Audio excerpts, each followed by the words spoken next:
예, 방금 소개받은 박용국입니다. 반갑습니다. 아마 이런 기회도 흔하지 않을 것 같습니다. 마땅히 내년에 코로나19 사태가 종식된다면 오늘은 함안 지역 이 학술대회에서 하나의 기록에 남을 만한 날이 아닐까라는 생각이 듭니다. 마스크를 쓰고 이 발표를 하는 부분은 불과 작년까지만 해도 상상도 하지 못했던 그런 유사 이래 처음 겪는, 내년에는 하여튼 코로나 사태가 끝나서 많은 청중들을 앞에서 함안문화원의 이 뜻깊은 학술대회가 개최되었으면 하는 바람을 가지면서 제 발표문이 여러분은 가지고 있지 않기 때문에 제가 대강 가능한 읽어가는 식으로 하도록 하겠습니다. 제 발표문은 고성 현령 조응도의 가게와 의병활동이라고 했습니다. 조자, 응자, 도자라는 분, 존칭은 자 생략하겠습니다. 조응도라는 분은 고성 현령인데 왜 의병이라고 이렇게 이름 붙이느냐고. 그분이 거느리고 활동을 했던 그 기본 어떤 요즘 말로는 군사의 성격이 광군이라기보다는 모병을 통한 의병에 가깝기 때문에 그렇게 했습니다. 이건 조금 더 한번 고려를 해보겠습니다. 크게는 두 파트로 나뉘어져 있습니다. 첫째 파트가 함안 지역의 에서도 원북동, 그 원북동이 조선시대에는 산종리라는 리에 딸린 속방이었습니다. 속방이라고 하니까 이건 차별적인 거 아닌가? 그렇지는 않습니다.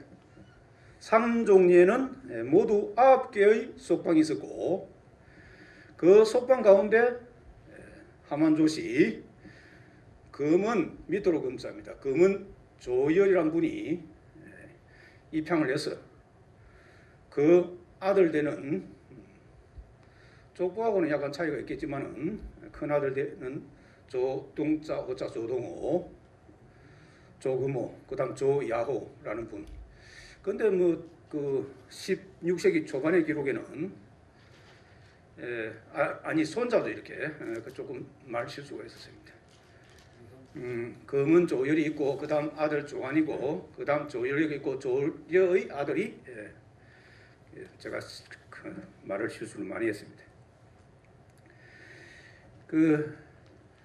어떻든 함안조씨, 원북동 함안조씨는 의계조려의 두 아들분이 후손들에 의해서 크게 번성을 하게 되는 겁니다. 그 토대를 낳았던 곳이 바로 이 함안 산종리 원북동이 아니라 그 서쪽에, 동쪽에 있던 당시로는 팽관리입니다. 그게 1586년 군수 정구위에서, 한강 정구위에서 팽자에다가 넓을 광자로 바뀌는 겁니다. 관은 관할 때, 관사할 때 그 관자에서 바뀌게 되는 겁니다. 그게 바뀌게 되는 아마 이유도 있을 텐데 그 이유를 조금 추적했습니다. 추적하다가 다른 어떤 방증 자료가 부족해서 수독을 했는데, 그것도 상당히 오늘날 민관리입니다. 그 평광리와 이 산종리의 있던 관계들, 함안조씨의 이 의교조려 이후의 사회적 성장, 정치적 성장에 상당한 어떤 배경이 되었던 리방이고, 그러다가 지금부터는 관이 아니라 광으로 통일하겠습니다. 평광리에서 산종리로 요즘 말로는 일종의 사족들의 주도권 어떤 변화겠죠. 이렇게 지역적으로 볼 때 중심지가 쉽게 말해서 오늘날 민관리에서 원북리로 바뀌었다라고 이렇게 생각하시면 되겠습니다. 그건 사족의 존재 실태를 통해서 이렇게 첫 파트 이렇게 살펴보고, 그리고 이런 왜 그렇게 살펴봤느냐면은 바로 조응도라는 분이 어떠한 가족의 역사, 사회적 역사를 통해서 태어나고 거기에 태어남으로써 이런 고성현령에 이르게 되고 그 다음에 순절을 해서 그러니까 순절한 어떤 부분들이 현창이 되고 그 이해의 전제가 되기 때문에 그렇습니다. 그 다음 두 번째는 상위활동인데 크게 보면 진주성 전투 그리고 당항포 전투입니다. 이 당항포 전투는 조응도의 삶과 관련해서 한국학중앙연구원에서 구축해 놓은 사전, 그 다음 동아백과라고 이끌어지는 두산백과에서 구축해 놓은 사전, 진주시와 한국학중앙연구원에서 공동을 해서 구축한 디지털 진주문화대전 다 오류입니다. 이렇게 명백한 당대 자료에 의해서 이렇게 오류들 뿐만 아니라 이 하만조시 가문의 가전 자료들, 특히 족보 자료들도 조응도 관련 자료들은 모두라고 하면 조금 과장이 심하지만은 중요한 부분은 다 오류더라라고 이렇게 제가 연구를 통해서 이렇게 한번 이렇게 밝혀 놓았습니다. 그럼 쉽게 연구만 쉽게 밝힐 수 있는 부분조차도 오류를 범해 놓았습니다. 그런 오류들은 결국 자료를 찾지 못한 사전이라고 하면은 뭐 더군다나 한국학중앙연구원에서 편찬하는 사전 그것조차 오류니까 글을 쉽게 썼기 때문에 그렇습니다. 뭘 참고했습니까? 하만조시 족보를 참고한 겁니다. 기본적으로 족보라는 것은 물론 사실에 바탕하겠지만은 19세기적 상황, 18세기적 상황에 의해서 상당히 윤색이 되고 과장이 되고 첨가가 되는 경우가 참 많습니다. 그런 부분을 이렇게 고려하지 않았기 때문에 그런 것 같습니다. 그래서 크게 첫 파트는 조정도가 탄생하게 되는 가문의 배경들, 그리고 두 번째 파트는 조정도가 실제적으로 활동했던 사항들. 왜 이렇게 정리를 했냐면은 아까 교수님께서도 여러 말씀이 있었지만은 이 생애라고 이끌어질 수 있는 그런 자료들이 기본적으로 갖춰지지 않습니다. 고성현령 정도 되면은 고성현령은 종육품입니다. 제가 지금 자신이 없어서 조금 언급하고 결론에는 넣지 않았습니다만은 난중일기에 보면은 고성현령이 아니라 그것보다 품계가 높겠죠. 높은 종사품 군기시 부정으로 나온다는 겁니다. 이제 gem직하고 실직하고 gem직하고 또 그리고 이 관직과 관계와 관직 간에 일치하지 않는 부분들 이걸 다 고려해야 되는데 난중일기에 나오는 조응도의 군기시 부정이 역사적 사실을 담고 있을 걸로 저는 봅니다. 그 부분은 어떻든 시간이 많이 남아있지 않지만은 그건 조금 더 추가를 해서 뭐 추가할 자료는 있다는 거 아닙니다. 뭔가 개연성 있는 추정을 통해서 조금 더 논해서 결론에 넣을 겁니다. 그래서 고성현령이라기보다는 군기시 부정이 아닐까라고 생각됩니다. 그리고 이 조응도의 아버지 되는 분도 관계는 통원대우입니다. 그래서 이 양상군수 그냥 양상군수라고 하면은 조응도라는 분의 아버지를 잘못 이해한 겁니다. 반드시 통원대부 행양상군수입니다. 관계보다 낮은 관직을 받았기 때문에 행을 넣는 겁니다. 관계보다 높은 관직을 받으면 중간에 수를 넣어서 구분을 합니다. 뭐 일치하면 넣을 필요 없겠죠. 그래서 이 아버지 되는 조자, 곤자라는 분은 실직으로는 양상군수를 지냈지만 관계는 통운대부입니다. 정상품 통운대부고 실제 관직은 종사품 양상군수고 그래서 반드시 일치하지 않기 때문에 형양사 군수라고 해야 됩니다. 조웅도라는 분의 관직은 과연 고성헬령으로서 끝났는가? 그리고 정직이 예조참의 정상품직이죠. 그래서 그걸 고려하면은 난중일기에 나오는 이순신의 기록인데 말을 잘못했습니다. 그 난중일기가 아니고 당항포 대첩 성전 보고서입니다. 그건 수정하겠습니다. 난중일기가 아니고 당항포 대첩 성전 보고서, 쉽게 말하면 거기에 군기시 부정으로 나오는 겁니다. 종사품 군기시 부정일 가능성이 높다는 겁니다. 이런 문제들, 세세한 이런 문제들 오류가 꽤 있더라는 겁니다. 그래서 머리말만 읽고 머리말만 나중에 여러분 뒤에 복잡한 것 책으로 나와서 복잡한 것 읽을 시간이 없으면은 머리말하고 결론만 읽으시면은 그 조웅도라는 분의 삶에 대한 일생에 대한 부분들은 자료가 부족하기 때문에 힘들고, 그래도 기존에 알려진 잘못된 오류들은 충분히 수정할 수 있다고 생각됩니다.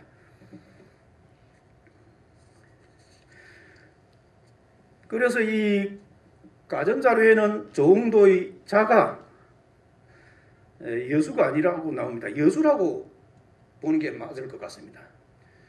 당대 자료가 있습니다.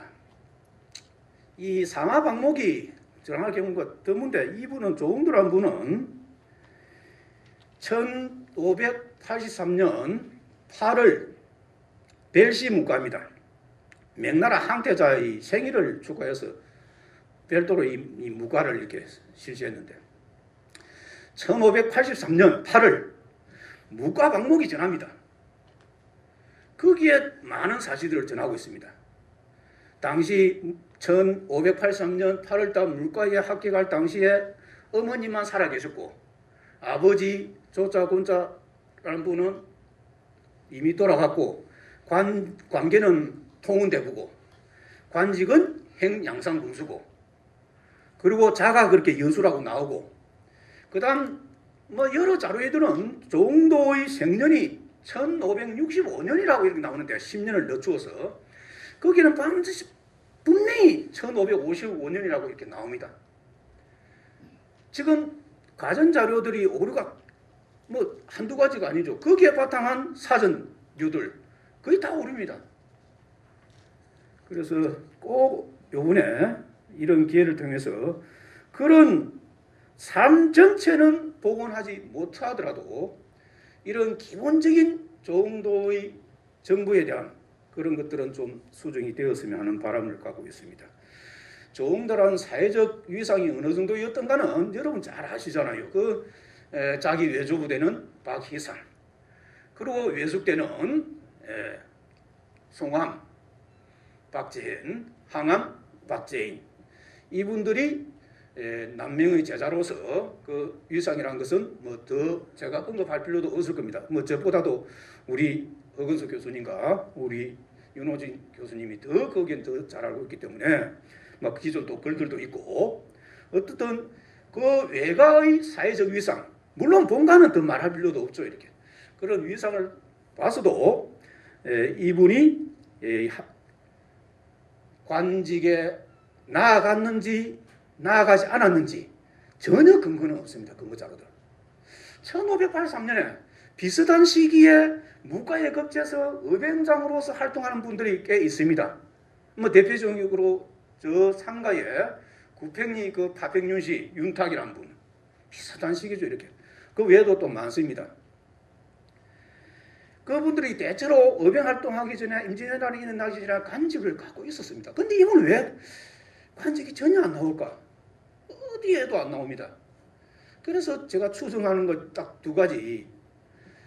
어머님이 돌아가서 관직사를 바로 뱃살살이 나가지 못하고, 그러면서 별시니까 이게 또 문과도 아니고 정기적으로 실시된 문과도 아니고 별시고 문과도 아니고, 그러니까 이게 500명에서 이렇게 뽑습니다.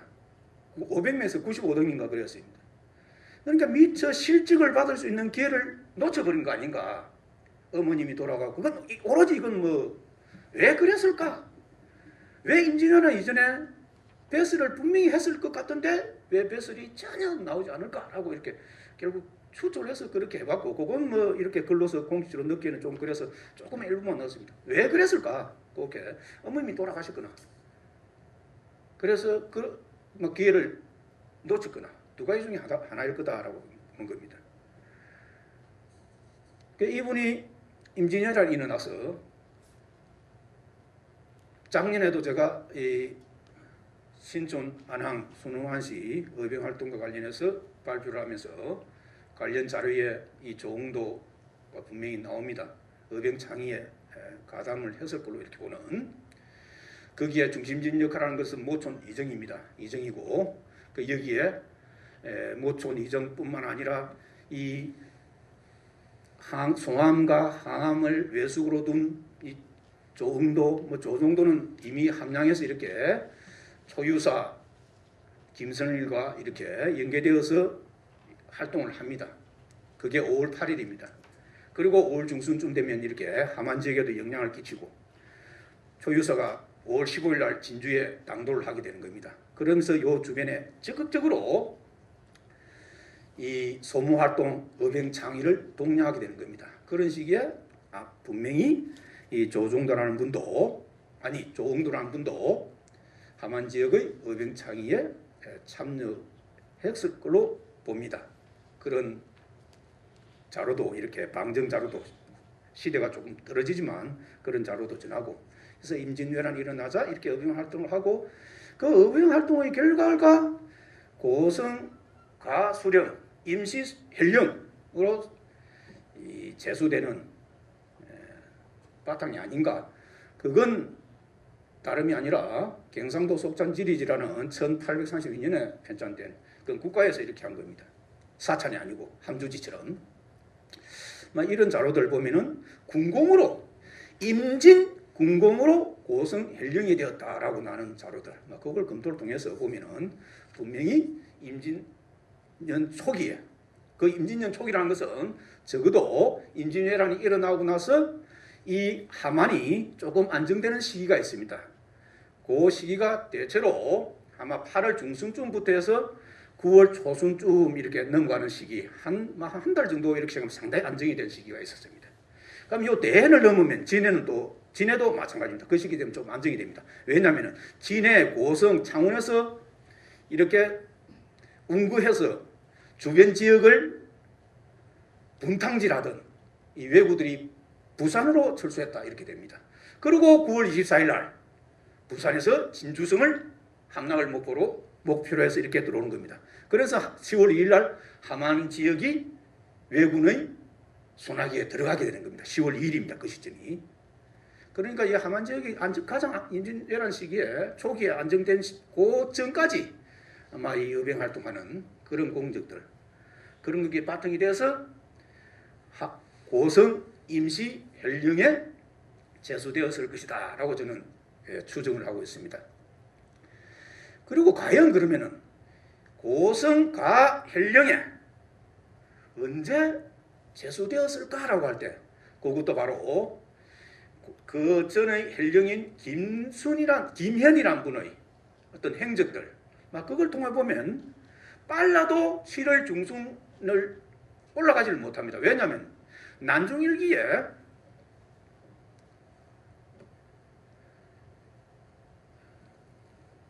난중일기가 아닙니다. 순간적으로 솔직히 시간은 꼭 쓰기에 바빠서 한 번 더 읽어보지를 못해서 자꾸 수정은 하겠습니다. 우리는 스스로 정만록입니다. 정만록이라는 책은 그것도 일종의 당대 기록인데, 경상감사 김수라는 사람의 밑에서 영리로 있던 이 효사제라는 효를 가진 영리로 있던 효사제 이타경이라는 사람이 이렇게 감사를 모시고 이렇게 있으니까 여러 장계들을 많이 바뀌었죠. 이렇게 그런 것들을 모은 게 정만록인데, 거기에 보면은 고성 헬령 김해의 기록이 보입니다. 그게 7월 11일까지 보입니다. 그 이유도 아마 요 함안 지역뿐만 아니라 진주 이 인근 지역이 전운에 휩싸이는 그 전까지 전에 고성 헬령 기면에서 고성 임시수령, 임시헬령 정도로 교체되지 않았나라고 봅니다. 그리고 10월 8일 날 정도는 진주성 전투에 외원을 하게 되는 겁니다. 참 이 진주성 전투 외원의 주체에 대한 이야기만 해도 적어도 그 딱 주체만 갖고 이렇게 논해야 될 부분이, 논문 한 편으로 논해야 될 부분이 있을 것 같습니다. 왜냐하면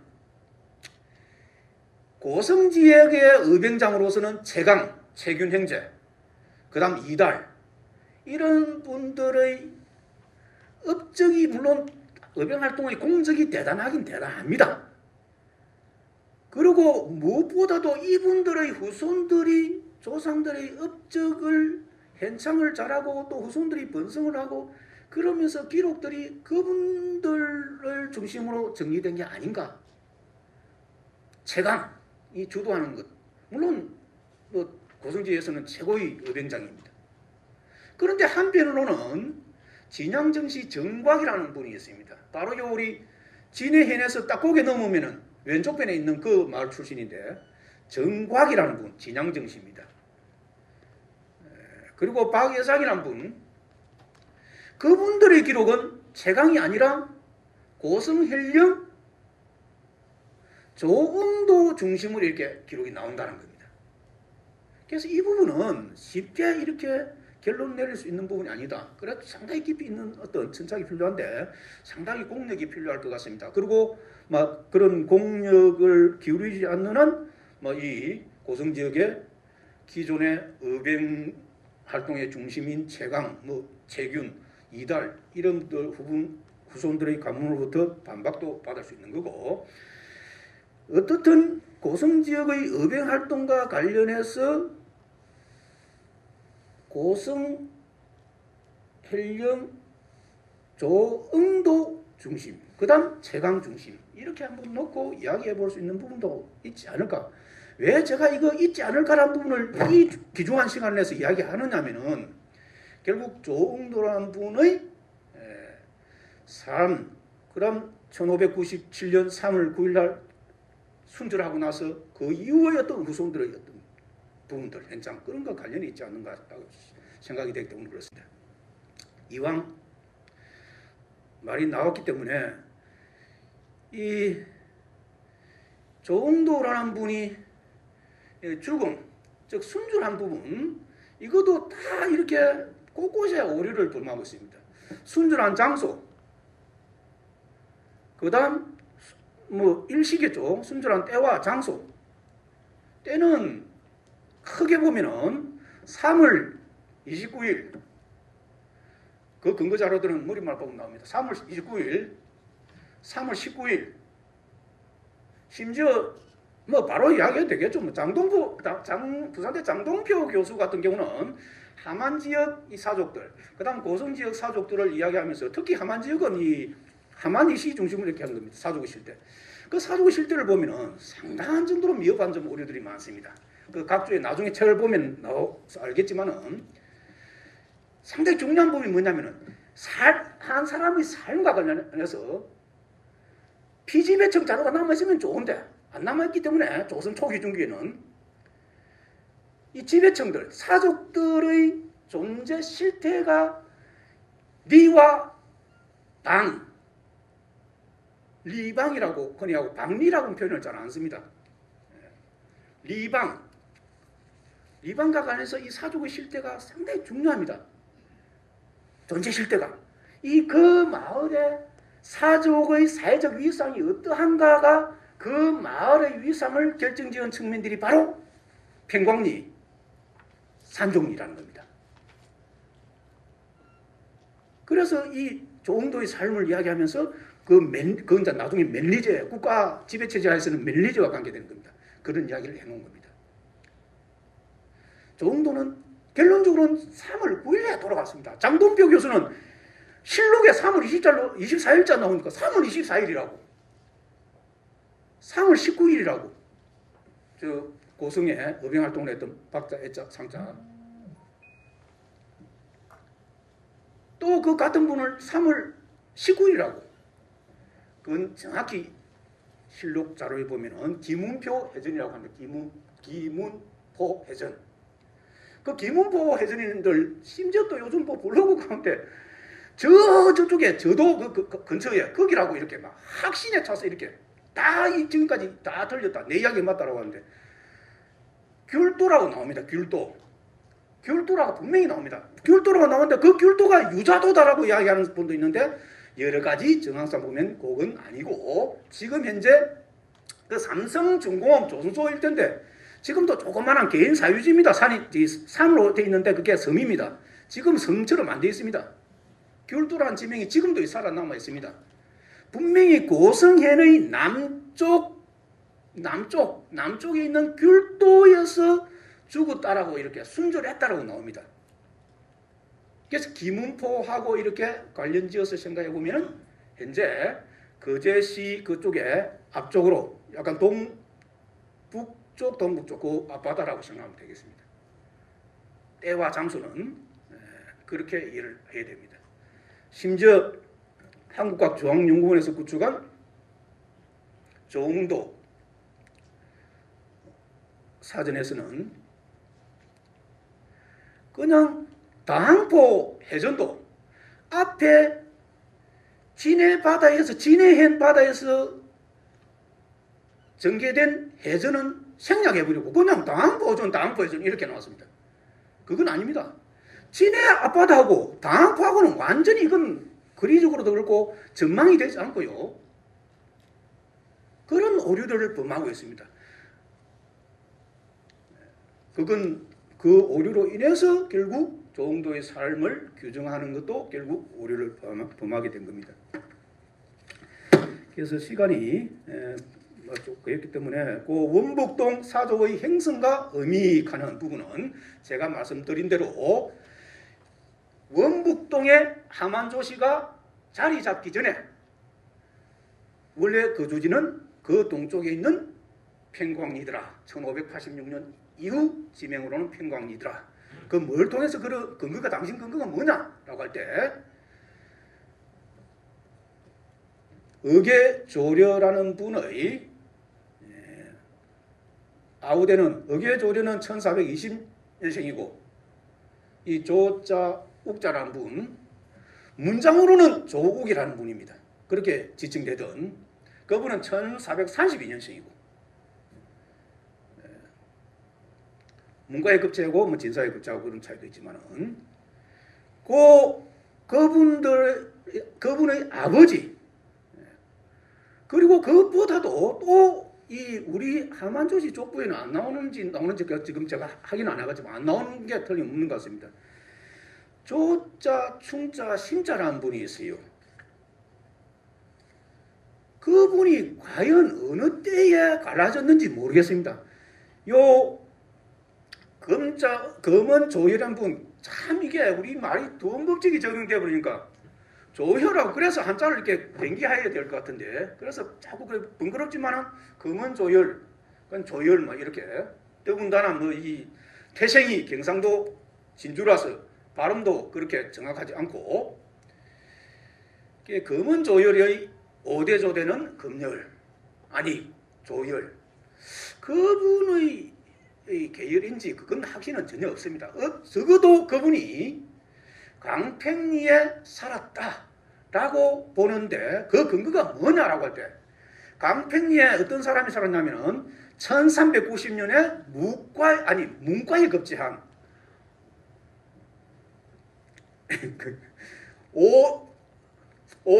오인덕이란 분이 잠깐만요.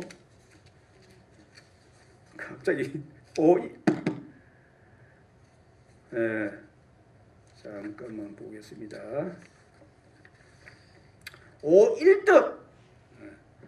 오일덕은 나주 옷입니다. 이쪽에 들어온 그런 고창 옷이고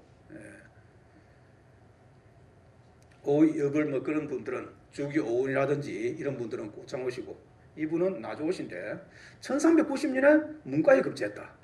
이분의 장인이, 요즘 말로 장인이, 당시 말로는 그냥 아버지입니다. 아버지입니다. 바로 이 조충신인데 관직이 뭐냐면은 낭장입니다. 낭장. 낭장은 종육품인데 소속은 2군 6입니다. 2군 6위. 2군 6위는 고려시대 중앙군이라 생각하면 되겠습니다. 중앙군. 중앙군 소속은 다 직업군인입니다. 그 중앙군 소속의 2군 6위 소속의 낭장이라는 이 조충신이라는 분의 사이가 1득입니다. 그거하고 하만조시 원거주지하고 강평리 어떤 관계느냐? 분명히 금은조열이 강평리에서 원북동으로 이주를 했다고 나오고, 그리고 여기에 기존에 알려지지 않은 하만조시가 있습니다. 전혀 알려지지 않았던 그분의 사이가 5일득이고 1390년 문과에 급제를 했고, 그분은 분명히 강평리에 살았다고 나오고, 그럼 저거하고 뭐가 관계있느냐? 당대에는요, 거의 일반적인 특수한 일 거의 없습니다. 다 시집을 간다라고 표현을 합니다. 그 틀린 말 아니에요. 남자도 하여튼 뭐 제가 한문 전공은 아니지만 그렇게 번역을 해도 뭐 큰 오류는 아니라고 합니다. 뭐 흔히 우리 요즘 장가 간다고 하지만 시집 간다고 이야기되는. 그래서 조선왕조실록을 보면 계속 음이 양을 가하는 어떤 음양의 위치가 뒤바뀐 그 문제를 계속 제기하는데, 성종대까지, 조선 성종대입니다. 1480년, 90년, 15세기 말까지도. 1390년에 이분이 문과에 급제를 했으니까, 오일득이. 문과 급제 전에 장가를 여기에 강평리 왔는지, 중앙에서 계속 결혼을 해서 이때 들어왔는지, 처가로, 요즘 말하는 처가로 들어왔는지, 이후에 들어왔는지, 문과 전에 들어왔는지, 꼭 비슷한 시기일 겁니다. 어떻든 강평리에 이렇게 처양으로 입학을 한 겁니다. 그건 당시 어떤 혼례제도, 그리고 군의 낭장 조충신의 사이다라는 기록들, 이런 것들을 통합하면 다른 계열이, 금은조열과 다른 어떤 계열의 하만조시가 강평리에 딱 같이 살았다는 겁니다. 돈이 같고 봉반이 같고 성도 같고 봉간다고 그 한 마을에 산다. 그건 같은 일적으로 보는 게 상식적일 겁니다. 그래서 여러 가지로 볼 때 원거주지는 거기다. 그리고 원거주지의 사회경제적 배경을 바탕으로 해서 원분위에 금은조열이 왜 하필이면 오히려 응가하기로는 지금 현재 그 맹관리라고 이끌어지는 그 지금 장안동이죠. 그 안으로 들어가는 게 훨씬 더 나을 겁니다. 근데 왜 하필 여기가, 아무리 오봉 신지제가 거기가 거하고 성경이고 원북동이 바깥에 있는 말이 지금 의계 고턱 있는 그 안쪽이겠죠.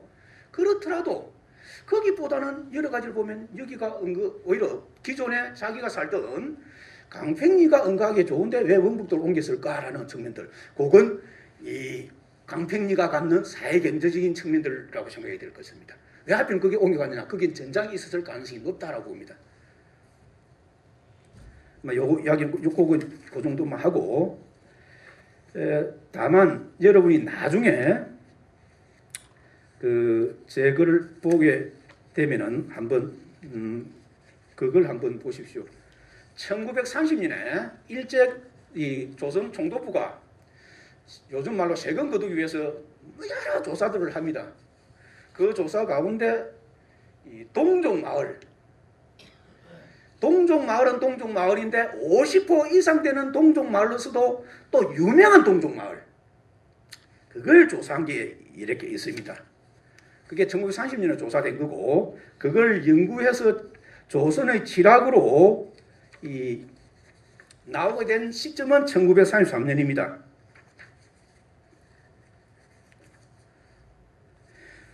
그걸 여기에 페이지 여러분 참 갖고 있지 않기 때문에 거기 보면은 이 하만조시 50호 이상의 동종마을로는 하림이라고 이렇게 나옵니다. 하림마을이라고 나오는데,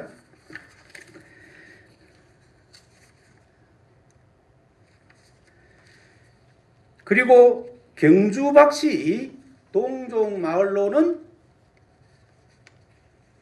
명동이라고.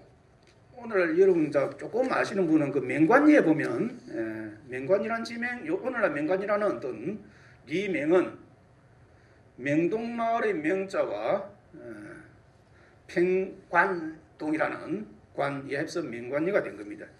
거기는 경주박씨, 그리고 평관동에는 오늘날 그 맹관리 본동입니다. 거기에는 인천 이시 동족마을로. 그런데 하림의 그 함안조시와 이 경주박씨, 인천 이시, 요건 뭐 워낙 같은 동족마을이죠. 50% 이상 동족마을이지만 호수의 차이가 상당히 납니다. 하림은 그냥, 그래서 하림면 오늘날 하림마을이 아니라 바로 원북동하고 이렇게 합해서 이렇게 파악을 하지 않았나라는 생각을 갖습니다.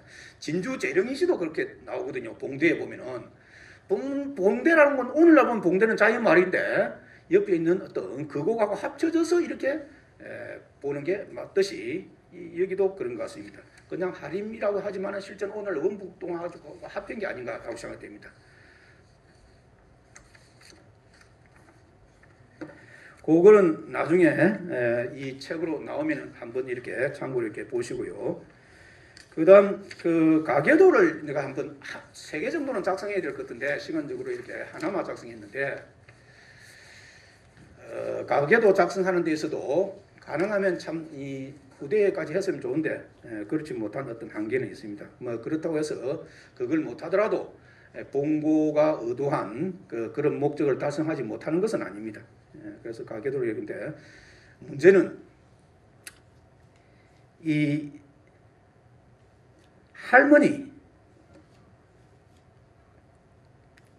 할머니가 성산이시라고 나오는데 어느 분의 딸인지 그건 제가 좀 족보하고 이걸 그래서 도저히 파악이 안 돼서 그건 추후 이렇게 보완을 하겠습니다.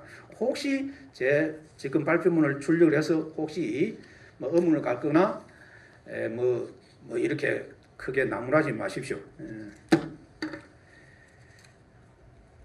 그리고 이 부인입니다.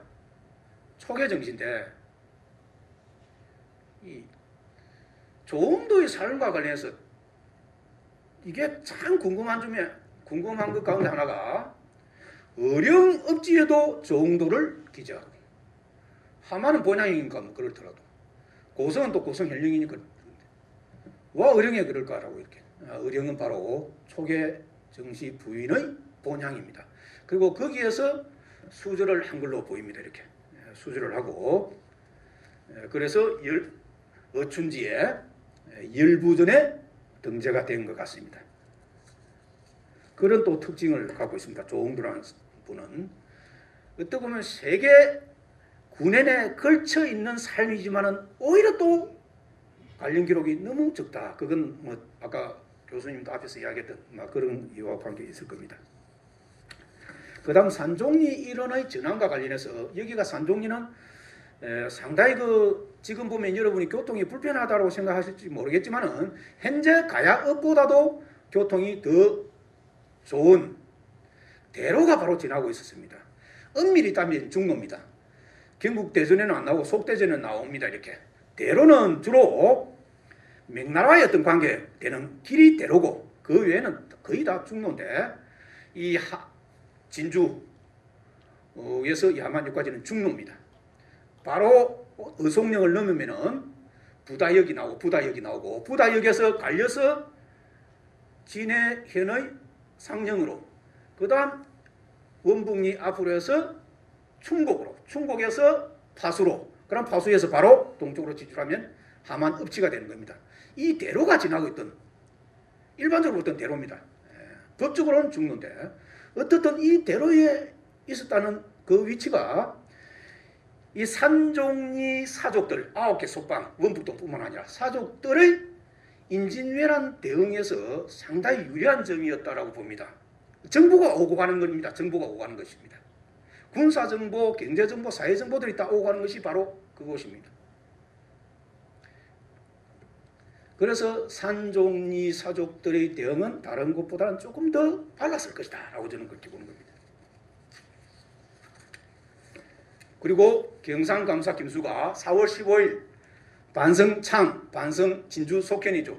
그 무렵에는 직촌이 되었지만은 반성의 4월 15일, 그 다음 실원에 가는 게 4월 16일, 그 바로 15일 저녁 새벽 이렇게 해서 대로를 거쳐서 칠원으로 가게 되는 겁니다. 바로 그 정보. 그러면 전령을 통해서 경상감사가 당시에 4월 14일 날 진주에 있었습니다. 그러니까 전령이 지나가는 길이 바로 원북동 앞길입니다. 그리고 여기에는 백마가 오고 가고 정보가 오고 가고 군사가 오고 가고 그런 곳입니다. 그래서 그 사족들의 대응이 훨씬 더 빨랐을 것이다. 그럼 거기에 바로 조응도도 그 의병 활동 그런 부분은 좀 유리한 측면일 수도 있다라고 저는 봅니다. 그다음 그 진주성 전투는 크게 문제될 게 없습니다. 조응도 관련 기록은. 그런데 문제될 게 없는데 문제가 되는 겁니다. 왜? 거의 모든 사전입니다. 그 다음 가전 자료들 다 누구하고 고성, 가헬령, 조응도와 권유경하고 진주의 복병장 권유경이 군사 500을 이끌고 남강 남쪽에 응원을 했다더라. 그것도 2시 이경입니다. 2시가 아니고 이경에. 권유경이 아니고 정유경입니다. 진주 사족의 실태에 대해서 조금이라도 이렇게 공부한 분들은 바로 알 수 있는데 그런 실수들은 어디에서 빚어진 겁니까? 그 유명한 실학자 이경이 밑으로 긍자입니다. 이경의 연려실기술에 그게 잘못인 것 같습니다. 애초에. 그 연려실기술로 인해서 조응도와 권유경 그건 또 19세기 말의 족보에도 반영이 되고 그래서 조응도 관련 모든 이 사전류에는 조응도가 권유경과 같이 그건 오류다라는 겁니다. 정유경입니다. 그 외에 그 내용의 풍부함과 소략함 그건 차이지 원전 자료 큰 문제가 될 그런 없습니다. 이렇게. 그러니까 10월 8일 날 이렇게 전쟁이 진주성 전투가 끝나는 게 10월 10일입니다. 날이 밝고 올 때. 그리고 다만 전쟁이 진주성 전투에서 후퇴하는 왜군을 추정하는 겁니다. 그런데 문제는요, 이 실록 자료에 조선 이 선조실록에 왜군이 함량으로 후퇴했다라고 이렇게 나오는 겁니다. 그럼 그걸 봐보면 북쪽으로 후퇴했네 이렇게 되는 겁니다. 함안의 오류입니다. 함안 쪽으로 간 거죠 이렇게. 그걸 함안으로 가는 걸 함안 쪽으로 이렇게 도망가는 걸 누가 최강과 이달등이 추적해서 20여 개월 못 빼고 그래서 반성창까지 따라와서 그래서 돌아갔다 나오는데 그때에 과연 고성, 가헬령, 조응도가 했느냐 거기에 추적군에 포함되느냐 되지 않느냐 최강의 기록에는 전혀 조응도가 안 나오고 고성 지역의 그 박씨들 그 박예성하고 이야기했죠. 그 기록에는 같이 이렇게 한글로 나옵니다. 그건 조금 더 검토할 여지가 있어서 그 이야기는 하지는 않았습니다. 그리고 진주성 전투가 끝나고 아마도요 얼마 멀지 않은 시기에 이 고성 헬령으로 정식으로 제수되었을 걸로 봅니다. 그러면서 1594년부터는 난중 일기에 한 20권 정도 이렇게 아무리 검토해도 한 20권 정도인데 거기에는 이순신과 조응도가 만나지 않은 것 한 건 군관을 고성 헬령 조응도가 군관을 이순신에게 보내서 문안 인사했다는 것 그것까지 포함해서 20건입니다. 20건인데 상당히 많은 겁니다. 거기에는 4건 정도가 이렇게 전황과 관련된 왜군의 선박 동전과 관련된 것도 이렇게 되고 나머지는 아까 교수님도 말씀하셨지만 너무 간단하게 나오죠. 그냥 만났다, 대화했다, 이야기를 나눴다, 밤새 이야기했다. 저는 그것도 분명히 그냥 대화가 아니다. 사적인 대화는 아니고 분명히 공적인 대화일 것이다라고 봅니다. 이렇게. 공적인 대화인데 대화의 내용은 알 수 없다는 겁니다. 그건 이순신이 안 썼는지 아니면 후손이 지워버렸는지 그건 알 수는 없어요. 지워버린 부분도 분명히 있다라고 전에 이야기가 전에 논의된 적이 있었습니다. 그리고 이 해전에서 가장 큰 어떤 한략과 그 다음 전공이라는 부분이 바로 이 흔히 말하는 당항포 전투입니다. 이순신의 어떤 해전 승리와 관련해서 반드시 놓쳐서는 안 될 인물이 바로 함종의시 어영담이라는 분입니다. 그분도 후손이 단절되고 이렇게인데 그 어영담이라는 분이 이 남해안의 그런 수로들을 너무나 잘 알고 있었기 때문에 그게 바탕이 되어서 이순신이 해전의 승리를 거둘 수 있다. 그렇게 평가를 합니다. 그게 난중장록이라든지 당대 기록에 보면. 그리고 이순신이 딱 전라자도만 지키려고 노란 그쪽에서 동진 안 하려고 했는데 그 동진하게 되게 설득한 사람이 어영담이고 이렇게 나옵니다. 그 어영담이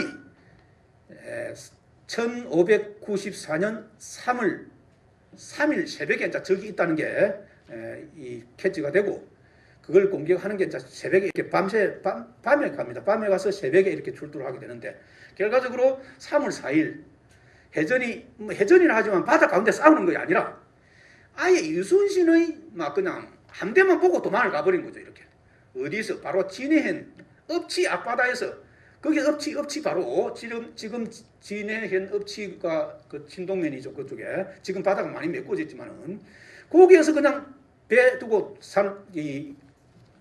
도망을 간 겁니다. 그래서 그 배를 열차 끝났다 가고 그다음 이 진해 경내 오늘 저도 그쪽에서 또 이렇게 격파하고 고성현 경내에서 격파하고 결국 진해현 근해입니다. 진해현 근해입니다. 자 골짜기 안에 당포가 아니라 그건 구분해야 되겠죠. 그리고 당포 해전은 그 다음 날 3월 5일입니다.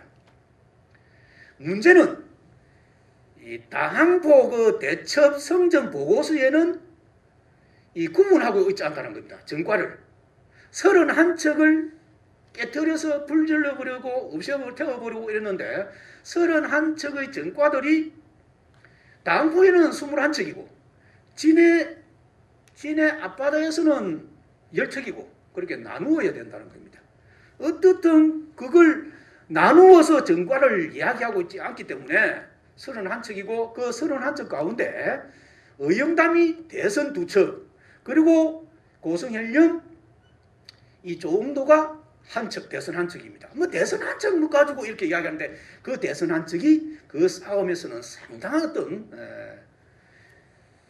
조금이라도 한시라도 빨리 2척 가운데 한 척을 이렇게 치면은 그 결과를 크게 달리하게 되는 겁니다. 그런 어떤 큰 당포 해전이라고 하는 이야기되는 이틀에 걸친 이 해전에서 크게 공을 세운 겁니다. 그리고 이제 죽음과 관련되는 김문포 해전, 그건 김문포 해전은 실록에는 조응도가 징계됐다는 측면이 나오는 부분들. 조응도가 잘못했다. 김문포는 근본적으로 삼도수군 통제사 원균이 도원수 권율의 그런 권율이 싸우지 않는 원균을 재촉하는 측면도 있었겠지만 원균이 또한 요즘 말하는 이순신에 대한 큰 불에서도 있었던 것 같아요.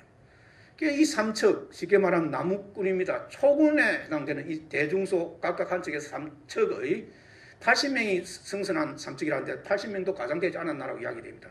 어떻든 그걸 이렇게 공격을 하게 되는 겁니다. 항복했으니까 너 그냥 돌아가라 해놓고 그냥 원균이 현자 총통을 확 공격하면서 대장기로 가지고 독전을 합니다. 대장기로 독전을 하는데 고성현령을 비롯해서 이 희화의 장수가 그냥 있을 수가 없는 겁니다. 그냥 있었다가는 굴령 그분도 이렇게 오죠. 목숨이 그냥 그대로. 그래서 가장 빨리 이렇게 행동을 취했다가 급습을 받아서 주로 그 당시 수준에서 큰 차이는 왜군들은 그냥 갈고리 끌어갖고 백병전하는 겁니다. 이렇게.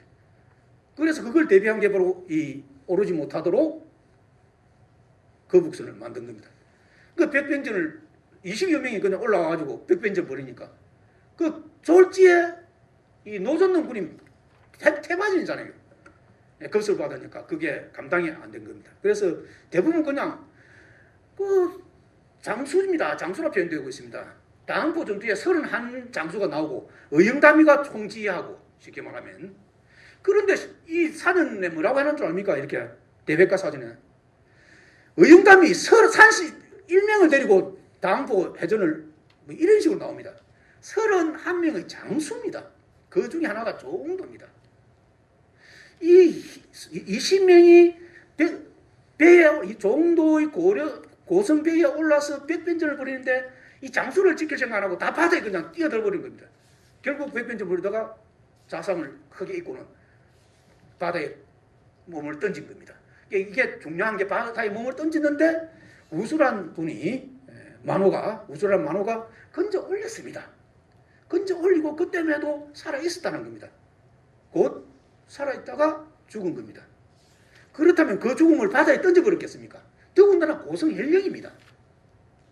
그래서 저는 그건 반드시 방구가 되었다. 고향으로 방구되고 그리고 이 의계조려의 묘소가 있는 반대편 경상도 읍지에 나오는 응암산 지금 응암마을 그 반대편 서록에 묘소가 있다라는 기록 1832년 나옵니다. 그래서 저는 그 묘소가 있다라고 봅니다. 분명히 그는 어간총이 아닐 거로 저는 봅니다. 그는 뭐 상식적으로 생각해도 그렇고 당대에는 떠군다나 그렇습니다. 그 죽음이라는 것은 더 말할 필요 없는 겁니다. 호정하루는 저 한경도 정평역에서 여기까지 방구를 합니다. 진주까지 방구를 했었다고 봅니다. 흔히 말하면 반장했다 고향으로.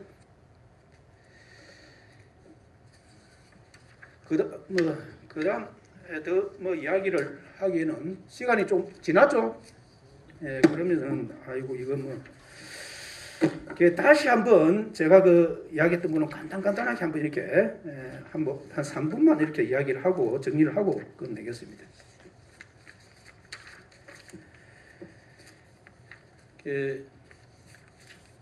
하만조시 이 원분리 강문의 원거주지는 오늘날 강평리였다. 여러 가지 근거로 볼 때. 그리고 그 현존되는 검은조열은 이 전서라는 정삼품 재상의 반열입니다. 과연 지냈느냐 안 지냈느냐 그건 조금 더 논의할 필요 있습니다. 그런데 장동표 교수 같은 경우는 사주의 실태를 이야기하면서 그건 전적으로 다 믿어버린 겁니다. 우리 어건수 교수님께서는 그건 믿을 수 없다라고 오히려 믿을 수 없다라고 하는 게 논쟁을 통해서 오히려 그게 학자의 양심이고 그렇습니다. 그냥 다 그런 식으로 나오면은 어느 지방 가릴 것이 고려 중기 이후에 망족들입니다. 그건 그렇게 초기 기록들은 조금 더 검토를 여지가 있습니다. 하여튼 조응도는 가정기록과 달리 이 자도 묵가방목에는 여수라고 나오고 아버지는 묵가방목 즉 방목에 의하면 통운대부다. 행양상군수고 그 다음 어머니는 모함 박이삼의 딸이고 그리고 태어난 해도 묵가방목에 의하면 1565년이 아니라 1555년이다라는 겁니다. 그리고 묵가 합계 연도를 어느 곳에는 곳곳에 1584년으로 나오지만 그 84년이 아니라 83년입니다. 그리고 아까 이야기했던 진주성 외원 활동에서 같이 활동했던 거느렸던 진주폭병장은 정유경이고 그 다음 이 1594년 3월 4일 5일에 있었던 진해엔 앞바다 당항포 해전에서 크게 공을 세웠다. 그건 구분해야 된다. 그냥 두 해전 다 당항포 해전이라고 서술에 나왔습니다. 그건 잘못된 거다라는 겁니다. 그리고 1605년 4월 달에 선무 원종 공신 2등에 녹음되었습니다. 같은 면에 자기 숙부대는 조붕도 이렇게 2등 녹음 사실이 나옵니다. 지금 오늘 이 자리에 청중들이 많았으면 수능 안식 강문에도 오고 그랬을 텐데 그 언급을 해놓았습니다. 이 안항 작년에도 9,060명 이렇게 눈 빠지게 아무리 찾아도 못 찾았습니다. 집안에서는 녹음되었다고 하는데 근거 자료가 없다는 겁니다. 올해 다행히 이 조홍두라는 분의 녹음 사실을 확인하면서 안항이란 분이 3등에 녹음이 되었습니다. 그건 집안에서 그건 활용을 해야 될 것 같습니다. 그리고 아까 언급했던 군기시 부정이냐, 군기시 부정으로 간직이 군기시 부정이었을 가능성이 높습니다. 실직이. 그리고 정직은 참이고 정상품이고, 그 다음 실직은 종사품이다. 종유품이 아니라. 그렇게 나중에 최종 원고에서는 그렇게 결론을 내리도록 하겠습니다. 두서 없는 발표를 들어줘서 고맙습니다. 감사합니다.